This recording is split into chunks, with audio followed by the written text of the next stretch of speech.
नमस्कार, मैं हूं आपके साथ बबीता और आप देख रहे हैं महाराष्ट्र फाइल्स। इस खास शो में हम बात करेंगे महाराष्ट्र की बड़ी खबरों पर, लेकिन सबसे पहले नजर आज की हेडलाइंस पर। पुणे में गरजे मन से प्रमुख राज ठाकरे, सीएम उद्धव ठाकरे को असली हिंदू के मुद्दे पर लगाई फटकार, केंद्र सरकार से की यूनिफॉर्म सिविल कोड लागू करने की मांग। शिवसेना सांसद संजय राउत ने पीएम मोदी पर कसा शिकंजा, कहा आप विश्व के नेता हैं, आपके सामने दाऊद मच्छर के समान, उसे लेकर आए देश। पेट्रोल के घटे दामों पर संजय राउत ने केंद्र सरकार पर बोला हमला, कहा पहले डीजल पेट्रोल के दाम बढ़ाना फिर कटौती करना केंद्र की फितरत। अमरावती सांसद नवनीत राणा ने उद्धव सरकार पर बोला हमला, पेट्रोल डीजल के घटे दामों पर किया सवाल, पूछा केंद्र ने घटाया टैक्स, महाराष्ट्र सरकार कब घटाएगी। अपने बयान से पलटे राष्ट्रवादी कांग्रेस प्रमुख शरद पवार, राज्यसभा चुनाव में छठे सीट पर अब कही शिवसेना के उम्मीदवार के समर्थन की बात।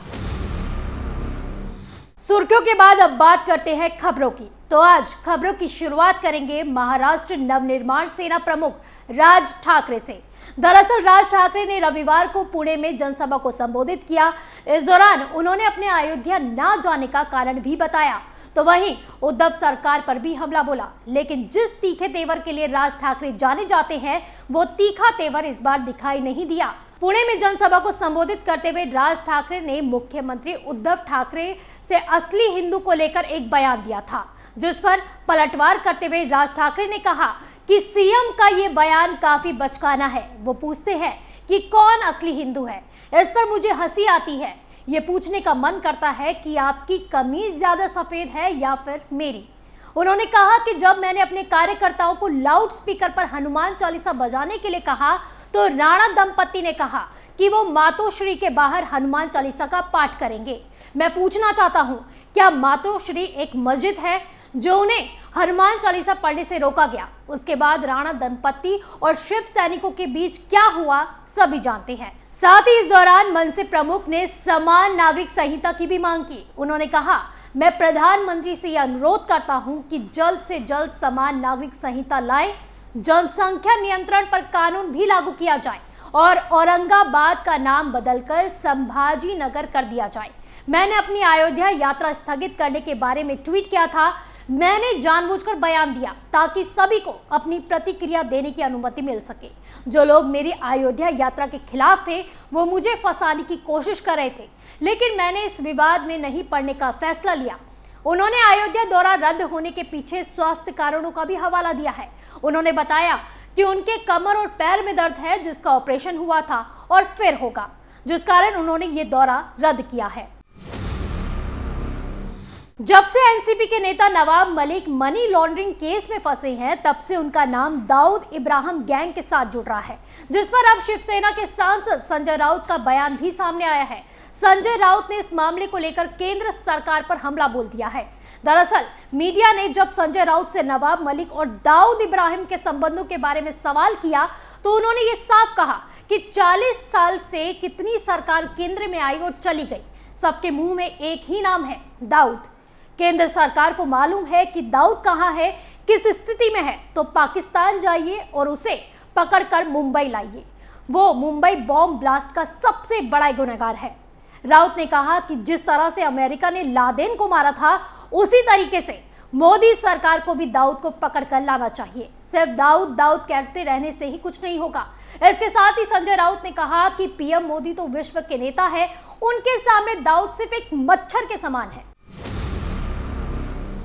केंद्र सरकार ने बीते दिन एक बार फिर पेट्रोल डीजल पर एक्साइज ड्यूटी में कटौती की है।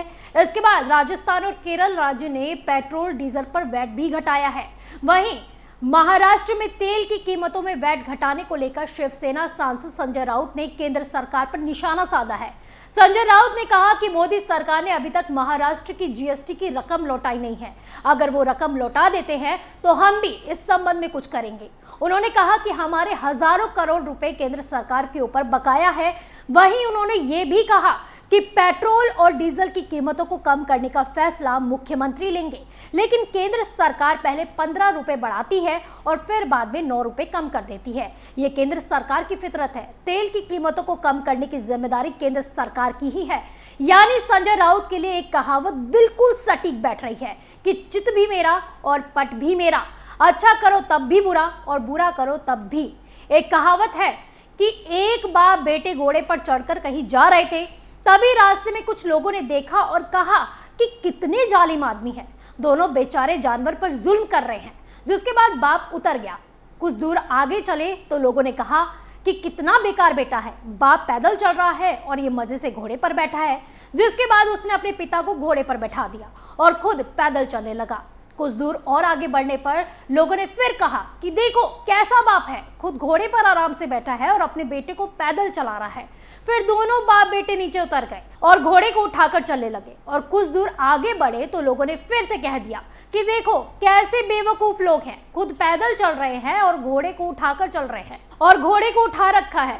वैसा ही हाल संजय राउत का है, शिवसेना और पूरे विपक्ष का भी है, क्योंकि केंद्र कुछ भी अच्छा करे उनको बुरा ही नजर आता है। चलिए बढ़ते हैं अगली खबर की ओर। एक तरफ जहां संजय राउत ने पेट्रोल डीजल के दामों पर केंद्र सरकार पर सवाल उठाए, तो वहीं इसको लेकर अमरावती सांसद नवनीत राणा ने उद्धव सरकार पर हमला बोला। दरअसल केंद्र सरकार के बाद अब राज्यों पर भी टैक्स में कटौती करने का दबाव बढ़ रहा है। खासतौर पर बीजेपी नेता अब विपक्षी राज्यों पर हमलावर हो रहे हैं। इसी बीच निर्दलीय सांसद नवनीत राणा ने पेट्रोल डीजल की कीमतों के बहाने सीएम उद्धव ठाकरे को निशाने पर ले लिया। नवनीत राणा ने सीएम उद्धव पर तंज कसते हुए कहा कि केंद्र सरकार ने एक्साइज ड्यूटी घटा दी है, अब महाराष्ट्र सरकार कब टैक्स में कटौती करने जा रही है। जिस तरह से सरकार ने देश के लोगों को रिलीफ दिया है, उज्ज्वला गैस सिलेंडर पर जो राहत दी गई है, उसके लिए मैं निर्मला सीतारमण और मोदी जी को धन्यवाद देती हूँ। लेकिन मैं उद्धव सरकार से ये पूछना चाहती हूँ कि आखिर महाराष्ट्र में कब पेट्रोल डीजल पर टैक्स कम हो रहा है। महाराष्ट्र की 6 राज्यसभा सीटों के लिए 10 जून को मतदान होने वाले हैं, जिसमें बीजेपी की 2 सीटें, कांग्रेस, एनसीपी, शिवसेना के लिए एक सीटें जीतना तय है। लेकिन ये लड़ाई 6ठी सीट को लेकर होगी। दरअसल 6ठी सीट पर छत्रपति शिवाजी महाराज के वंशज संभाजी राजे दावेदारी कर रहे हैं, जिनका अभी तक एनसीपी समर्थन की बात भी कर रही थी। लेकिन अब एनसीपी प्रमुख शरद पवार ने शिवसेना उम्मीदवार के समर्थन की बात कही है। शनिवार को ब्राह्मणों से बात करने के बाद मीडिया को संबोधित करते हुए शरद पवार ने कह दिया कि 2 साल पहले हमने 2 सीटों की मांग की थी और हमें वो मिली, लेकिन इस बार हमें 1 सीट मिलेगी। अपने उम्मीदवार का समर्थन करने के बाद हमारे पास शिवसेना के एक प्रत्याशी का समर्थन करने के लिए मत होंगे। वो संभाजी राजे या किसी अन्य प्रत्याशी को चुन सकती है। हम शिवसेना की तरफ से चुने गए प्रत्याशी का समर्थन करेंगे। आपको बता दें कि शिवसेना के कुछ वरिष्ठ नेताओं ने हाल ही में कहा था कि उनकी पार्टी आगामी राज्यसभा चुनाव में अपना दूसरा प्रत्याशी उतारेंगी। पार्टी के इस कदम से संभाजी राजे छत्रपति की चुनावी राह काफी मुश्किल भी हो सकती है। वहीं संभाजी राजे छत्रपति को समर्थन देने की बात कहकर अब शरद पवार अपने वादे से ही मुकर गए और संभाजी राजे की उम्मीदों को तोड़ डाला। तो ये थी महाराष्ट्र से जुड़ी 5 बड़ी खबरें। महाराष्ट्र फाइल शो में आज के लिए बस इतना ही। कल हम आपसे कुछ और नई खबरों के साथ मुलाकात करेंगे। तब तक के लिए आप देखते रहिए कैपिटल टीवी। नमस्कार।